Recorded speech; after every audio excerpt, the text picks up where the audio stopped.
반갑습니다. 네, 내 삶에 유익한 정보들을 나눠드리는 유지식 채널입니다. 네. 어쨌든 자기소개 10초씩 좀 해볼까요? 저는 사회복지 쪽에서 2년 정도 근무하고 있는 양반장이라고 합니다.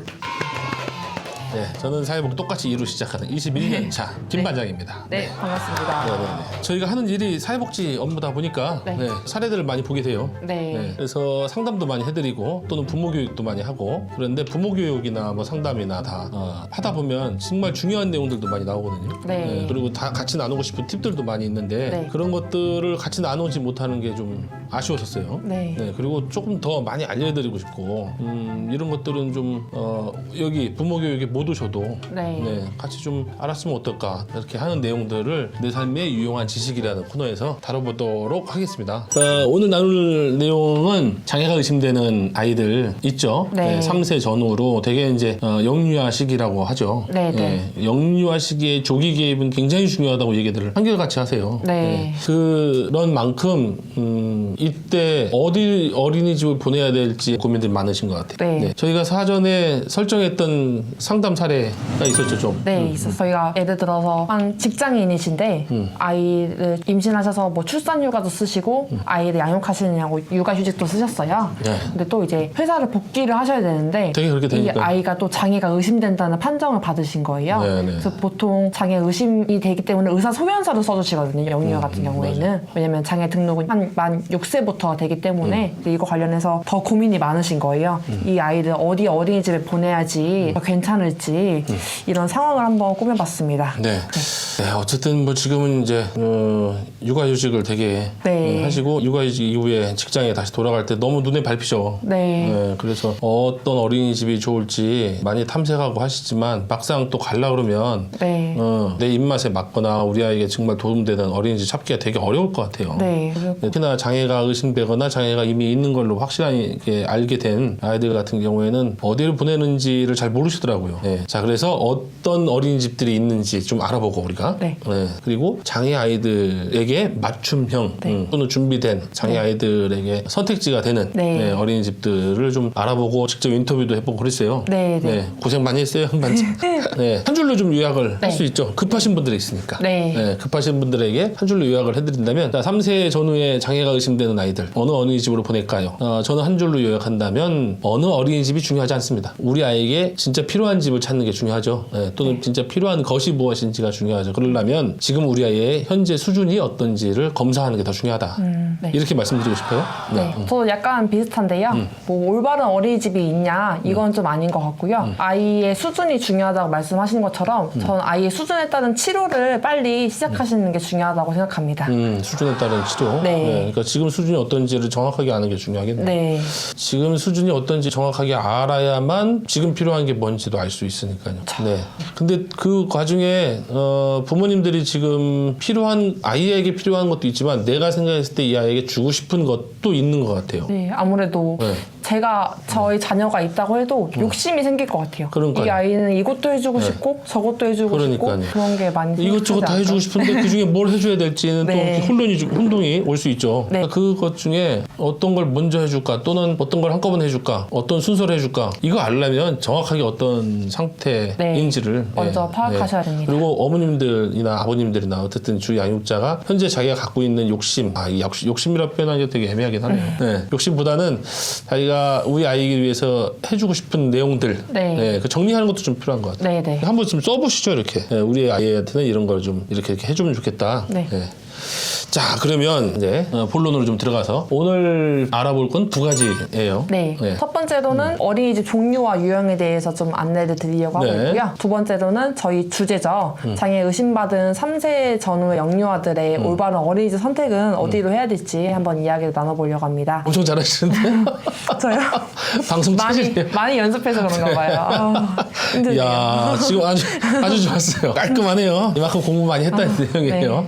자, 그럼 첫 번째는 어린이집 종류와 유형 양반장이 조사를 해봤는데 일단은 비장애 아동들이 많이 가는 일반 어린이집에 대해서 조사를 했는데 총 6가지나 나오더라고요. 그래서 6가지. 첫 번째로는 국공립 어린이집. 두 번째는 법인 어린이집. 세 번째는 민간 어린이집. 민간 어린이집. 네 번째 직장 어린이집. 다섯 번째 가정 어린이집. 여섯 번째 협동 어린이집. 어린이집이 나오더라고요. 협동 어린이집이에요? 협동조합 어린이집이에요? 협동이라고 나오더라고요. 협동 어린이집. 네. 네. 그래서 너무 복잡하다. 네. 그래서 뭐 네. 국공립은 많이들 알고 계시겠지만 뭐 정부에서 지원해 주시는 거고요. 네. 법인은 복지관 같은 데서 1층에서 보실 수 있는 어린이집이고 네, 법인들이 운영하고 있는. 네. 세 번째 민간은 말 그대로 개인이 운영하고 있는 거고요. 그리고 직장 어린이집은 직장의 사원들을 위한 복리 후생 운영된 어린이집이고요.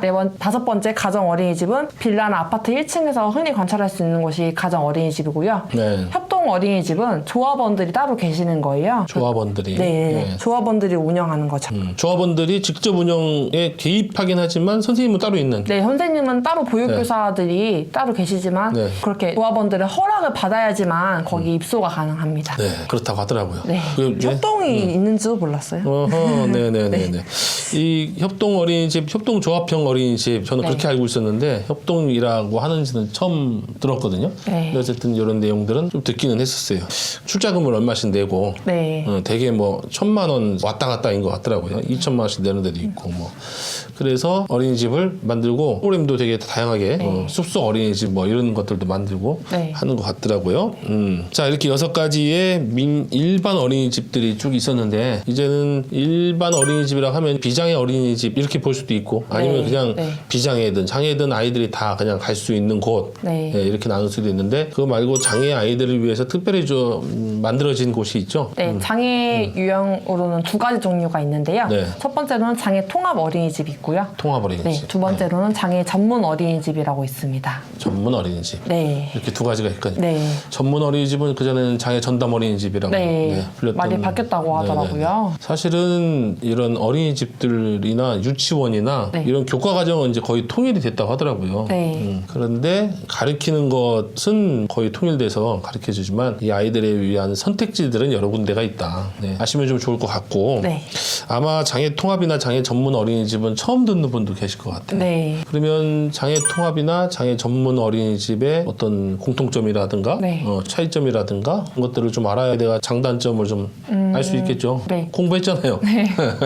한번 썰 풀어주세요. 네. 먼저 공통점은 딱 한 가지가 나오더라고요. 네. 그 통합이랑 전문은 두 군데가 전부 특수교사 선생님이 상주에 계셔가지고 아이들에 따른 치료 같은 게 가능하다는 점을 좀 공통점으로 말씀드리고 싶고요. 차이점으로는 먼저 장애 통합 어린이집은 비장애 아동들이랑 같이 있기 때문에 비장애 아동들이랑 상호작용할 수 있는 기회가 굉장히 많아요. 통합 어린이집은 네. 네네. 그래서 또래들과 함께 생활함으로 나이에 맞는 행동 같은 거를 직접 관찰을 하실 수가 있고요. 또 장애 아동의 자립심을 비장애 아동이 경험하는 것을 똑같이 경험함으로써 경험의 폭을 확장시킬 수 있습니다.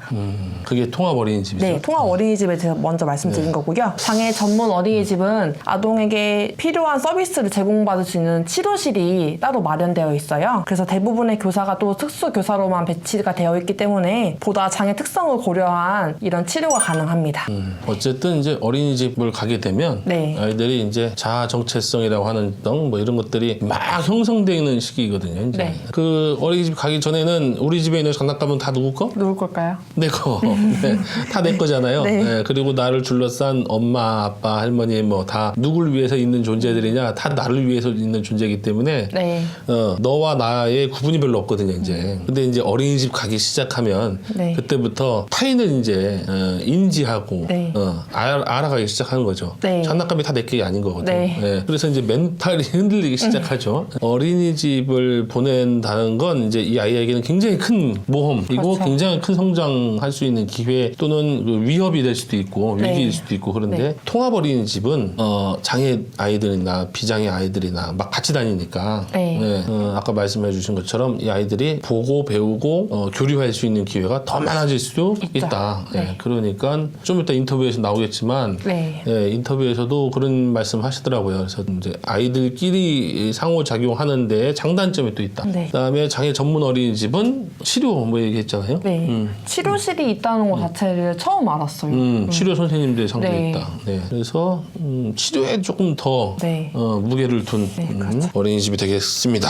네. 공부해보니까 유익했죠? 네, 유익했어요. 네. 유익했어요. 이 관련 직종에 있지 않으면 잘 몰라요. 네. 네. 저도 21년 있었어도 잘 몰랐어요. 네. 그 이제 동료들이 거의 이제 근무하니까 더 인터뷰를 통해서 알게 된 것 같아요. 네.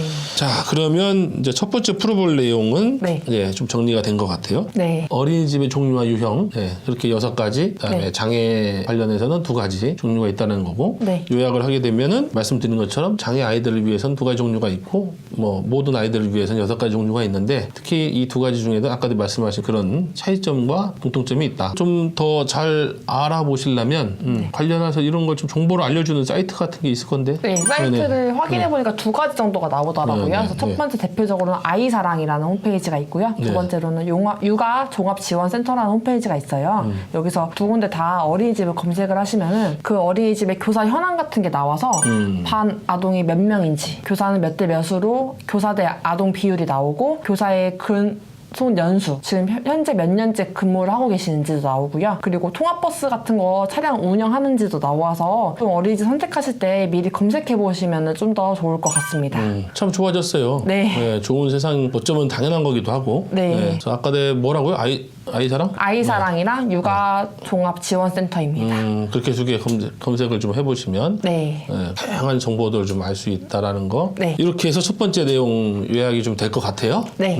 자, 여기까지는 이제 우리가 종류와 유형 알아봤고요.